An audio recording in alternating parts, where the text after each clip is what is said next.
सुप्रभात बच्चों। आज हम कक्षा 5 की हिंदी रिमझिम से पाठ 15 बिसन की दिलेरी एक कहानी है जिसका हम अध्ययन करेंगे, जिसमें एक बिसन नाम का बच्चा एक पक्षी जिसका नाम होता है तीतर, उसकी अपनी जान बचाता है, अपने साहस का परिचय देता है। इसलिए इस पाठ का नाम बिसन की दिलेरी पड़ा। सुबह का समय था। पाठ को चालू करने से पहले, प्रारंभ करने से पहले इसमें बिसन की कहानी है और बिसन उस पक्षी का कैसे साहस दिखाते हुए उसकी जान बचाता है और किस तरह से हमें पक्षी को बचाने में वो अपनी सहायता करता है, उसके बारे में अध्ययन किया गया है, जिसको हम आगे पढ़ते हैं। सुबह का समय था। पहाड़ों के पीछे से सूरज झांक रहा था। 10 वर्ष का बिसन घर से बाहर निकल आया। वह रोज इसी समय रास्ते से कर्नल दत्ता के फार्म हाउस पर जाता है। कर्नल दत्ता की पत्नी पढ़ाई उसकी मदद करती है। फार्म हाउस से लगे सेबों के बाग कीटनाशक दवा का छिड़काव हो रहा था। बहुत तड़के काम शुरू हो जाता है। इसका मतलब सुबह का समय है बच्चों। सुबह का समय है जब बिसन कर्नल दत्ता के घर रोजाना पढ़ाई करने के लिए जाता है। बिसन पगडंडी से अभी सड़क की तरफ जा ही रहा था। अचानक से उसको गोली चलने की आवाज सुनाई दी। इधर उधर देखा, कोई दिखाई नहीं दिया। वह कुछ भी दूर चला था, लेकिन गोली चलने की आवाज सुनाई दी। इस बार एक नहीं 2-3 गोलियां एक साथ चली थी। गोलियों की आवाज से पूरी घाटी गूंज गई। पंछी घबरा गए, आसमान में गोल गोल चक्कर काटने लगे। बिसन सहम कर पेड़ों की आड़ में छिपकर बैठ गया।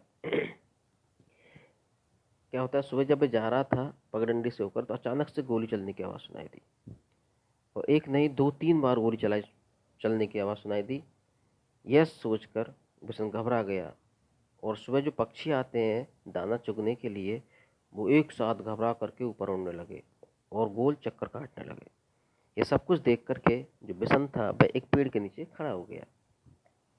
बिशन जहाँ खड़ा था वहीं चुपचाप खड़ा रहा। उसने वहां से सीढ़ीनुमा खेत और फालों के बाग साफ दिखाई दे रहे थे। खेतों में काम करते हुए किसान दिखाई दे रहे थे। फसल तैयार खड़ी थी। सुबह की हल्की धूप से खेत सुनहरे दिखाई दे रहे थे। बिशन अभी सोच ही रहा था कि गोली किसने चलाई होगी, तभी एक गोली और आवाज सुनाई दी। एकाएक बिशन की गोली चलने का कारण समझ गया। जब बार बार गोली चल रही थी, प्यारे बच्चों, जब बार बार गोली चल रही थी तो बिशन समझ गया कि क्या है, फसल में दाना पक चुका है। इस समय क्या है, जो तीतर या पक्षी जो आते हैं दाना चुगने के लिए, उसी टाइम पे बेटा शिकारी आते हैं। ये सारी बात बिशन समझ गया और वह पेड़ के नीचे से खड़ा होकर सारी चीजें देख रहा था। जो अमरूद के बाग थे, सेब के बाग थे, वहां पे क्या सुबह सुबह छिड़काव किया जा रहा था। आगे बढ़ते हैं।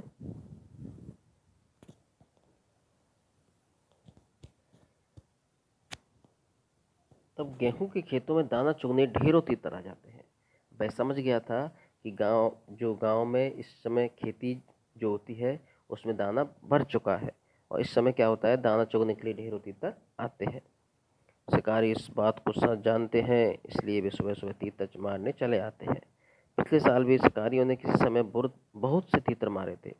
कुछ तीतर तो वो उठा ले गए, बाकी वहीं छोड़ जाते हैं। खेतों को काटते समय किसानों को बहुत से मरे जख्मी तीतर मिलते हैं। बिशन ने ऐसा सोचा।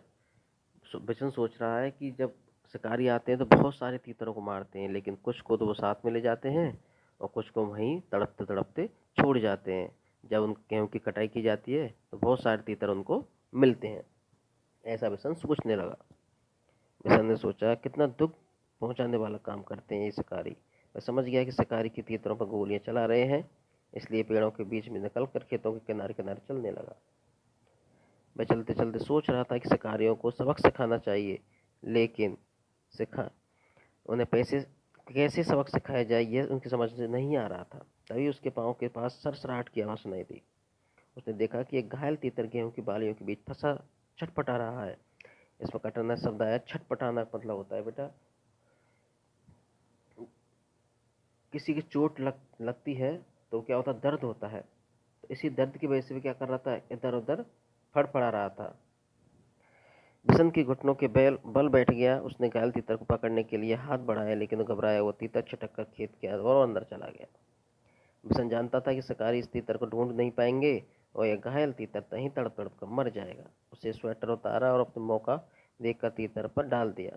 तीतर स्वेटर में फंस गया तो बिशन ने उसे पकड़ लिया और बिशन ने उसने सीने से चिपका लिया और खेत में से निकलकर पहाड़ी की ओर भागने लगा। वह इतना तेज चल रहा था कि मानो उसके पंख लग गए हों। बेटा यहाँ एक शब्द आया है उसके पंख लगना, मतलब बहुत तेज चलना, बहुत तेज चलना। तो बिशन समझ गया कि ये जो तीतर है, अगर मैं इसको नहीं बचाऊंगा तो ये तड़प तड़प कर ही मर जाएगा और शिकारी इसको ढूंढ नहीं पाएंगे। इसलिए उसने अपना स्वेटर उतारा और उस जो तीतर था उसको अपने स्वेटर में फंसा करके और अपने उठा करके सीने से लगा लिया और वह उसकी जान बचाने के लिए वह वहां से जल्दी जल्दी चलने लगा। कर्नल दत्ता घर के रास्ते में एक और तरफ गेहूं के खेत थे, दूसरी तरफ कटीले तारों की बाढ़। बिशन वैसे ही कटीले तारों की बाढ़ में होकर निकल सकता था, परंतु इस समय वह दोनों हाथों से तीतर पकड़े हुए था। तीतर को संभालना बहुत जरूरी था, इसलिए वह खेतों के साथ साथ छिप छिप कर चलने लगा ताकि शिकारी उसको देख ना ले। ये ऐसा सब कुछ क्यों कर रहा था बेटा? क्योंकि वह उस तीतर की जान बचाना चाहता था और वह छोटे छोटे रास्ते से चलने लगा। वह कुछ ही दूर गया था, पीछे से बाहरी आवाज आई, लड़के रुक जा, नहीं तो मैं तुम्हें गोली मार दूंगा। लेकिन बिशन नहीं रुका, वह चुपचाप चलता रहा। रुकता या नहीं, यह आदमी उसे दोबारा चिल्ला कर कहा। तब तक बिशन कटीले रास्तों के पास आ गया था। उसका दिल तेजी से धड़कने लगा। आगे बढ़ना मुश्किल लग रहा था, लेकिन फिर भी वह रुका नहीं और ना ही उसे जवाब दिया। बिशन अपनी साहस और वीरता का परिचय दिया। इस जगह बिशन ने अपनी साहस और वीरता का परिचय दिया और वह शिकारी के कहने के बावजूद भी वह वहां पे नहीं रुका और वह आगे बढ़ता रहा। तभी बिशन को बाहरी भरकम जूतों की आवाज सुनाई दी। तेजी से उसके पास चले आ रहे थे। पीछे से आ रहा शिकारी गुस्से में जोर जोर से चिल्ला रहा था, मैं तुझे देख लूंगा, तू मेरा शिकार चुरा कर नहीं ले जा सकता। बिशन के लिए आगे निकलने भागने का रास्ता नहीं था। अगर वह सड़क से जाता तो शिकारी उसको साफ दिखाई दे जाता, इसलिए उसने खेतों के छोटे रास्ते से जाना तय किया। खेतों से आगे रास्ते में कांटेदार झाड़ियां थी। बिशन उसी समय रास्ते पर घुटनों के बल चलने लगा। बहुत संभल कर चलने पर वह उसके हाथ पांव भी कांटों के बहुत सी खरोंचें उभर आईं।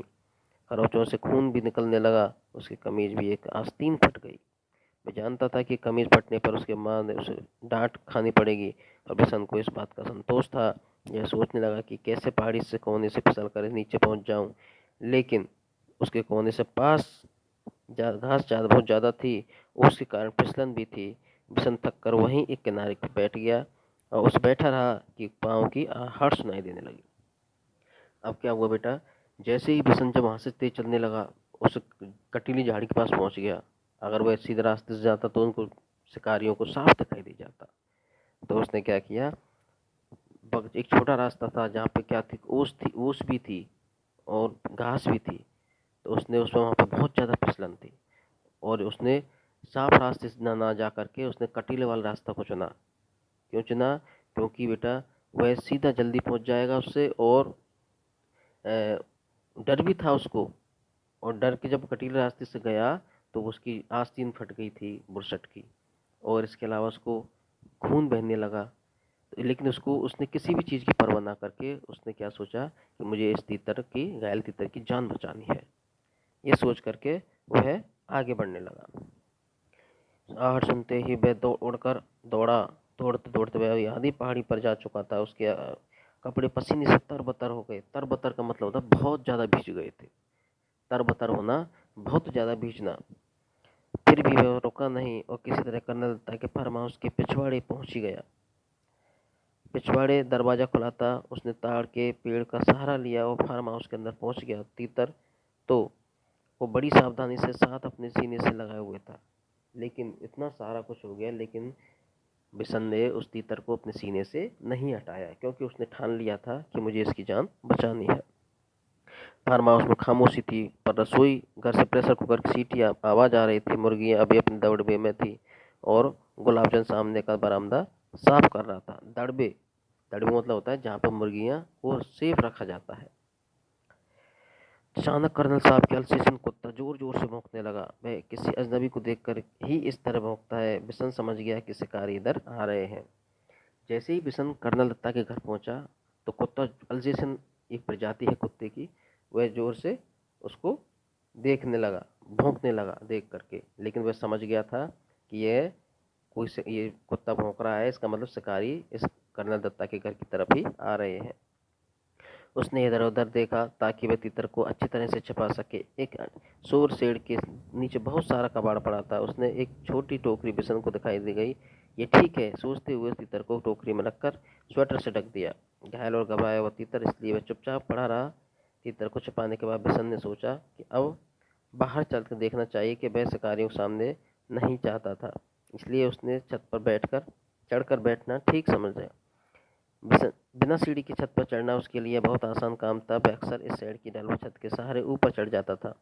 बिशन लकड़ी के खम्भे पर बंदर की तरह छलांग लगाकर लटक गया और ऊपर खिसकते खिसकते छत पर पहुंचा।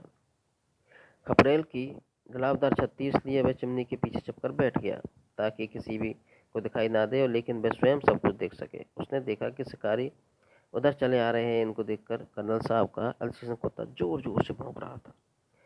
क्यों भौंक रहा था? क्योंकि वह उनको शिकारी दिखाई दे रहे थे। उन शिकारी को देखकर वह कुत्ता जोर जोर से भौंक रहा था और एक ऐसी छत के ऊपर जा बैठा बिशन, जहां से वह खुद सब कुछ देख सकता था, लेकिन खुद नहीं देख पाता। कर्नल के कुत्ते को डांटा, चुप रहो, पर वह न माना। पिछले दोनों पांवों पर खड़े हो गया और उछल उछल कर भौंकने लगा। वे दोनों शिकारी करीब आ गए तो कर्नल ने रौबदार आवाज में पूछा, कौन तुम हो या किस लिए आए हो? साहब, ये हम शिकारी हैं, हर साल यहाँ शिकार के लिए आते हैं। अच्छा, तो तुम ही लोगों जो गोलियों की आवाज़ गूंज रही थी सुबह से? जी हाँ, हमारे पास लाइसेंस वाली बंदूकें हैं। सरपंच माधो सिंह हमें जानता है। तो तुम हर साल तीतरों का शिकार करते हो? कर्नल ने मजाक सा उड़ाते हुए कहा। जी हाँ, तीतर ही भी मार लेते हैं कभी कभी। अभी अभी एक लड़का हमारे शिकार तीतर को लेकर आपके यहाँ आ छिपा है। हम उसे ढूंढ रहे हैं। अच्छा, तुम हो इतने सारे तीतर मारने, वो उनका क्या करते हो? कर्नल साहब ने ऐसा पूछा। फिर आप दोनों, कर्नल साहब और दोनों शिकारियों के मध्य में वार्तालाप होने लगती है। सीधी सी बात है साहब, खाते हैं, दूसरे शिकारी से जवाब दिया। फिर वह कुछ रुक बोला, अब तो इस लड़के को ढूंढवा दीजिए साहब, वह इधर ही कहीं छिपा गया है। कर्नल दत्ता ने उसकी बात पर कोई ध्यान नहीं दिया। गुस्से से कहा, कैसे हो तुम लोग, हर साल आकर के तीतर मार डालते हैं, कुछ को खा लेते हो, बाकी को वहीं घायल करके तड़प तड़प कर मरने के लिए छोड़ जाते हो। जब फसल कटती है तो ढेरों तीतर हमको मिलते हैं। कर्नल दत्ता की यह बात सुनकर दोनों ने कुछ घबरा गए और उन्हें उम्मीद नहीं थी कि कर्नल इस तरह उन्हें डांट देंगे। कर्नल दत्ता ने उन्हें इतना ही कहकर छोड़ा। वो आगे बोले, पक्षियों को मारने और ज़्यादा उन्हें घायल कर छोड़ जाने में कोई बहादुरी नहीं है। अब तुम दोनों यहाँ से चले जा सकते हो, यहाँ तुम्हारा कोई तीतर वितर नहीं है। अब जाते ही क्यों खड़े हो? बिशन चिमनी के पीछे से सब देख रहा था, सुन रहा था कि वे दोनों शिकारी बिना कुछ बोले मुड़े और वापस चल दिए। कर्नल ने गुलाबचंद से दवाई छिड़कने वाली मशीन लाने को कहा। तभी बिशन छप्पर से साइड पर होता हुआ नीचे कूद पड़ा। उसे तीतर को उठा लिया और घर में घुसते ही मालकिन को पुकारने लगा, बहू जी जल्दी आइए, यह बहुत जख्मी है, आकर इसे देखिए। अब क्या हुआ, जब शिकारी वहां से चले गए तो उसने अपनी कर्नल दत्ता की पत्नी को आवाज़ दी, जल्दी आइए जल्दी आइए, तीतर क्या है, बहुत ही जख्मी है, इसको हमको जल्दी से उपचार करना है। बिशन की आवाज़ सुनकर कर्नल दत्ता के अंदर जा पहुंचे और बोले, अच्छा, तो तीतर चुराने वाला लड़का तू ही था? क्या करता बाबूजी, इसे बहुत चोट लगी है, अगर मैं ना लाता तो ये मर जाता। अब तू इसका क्या करेगा?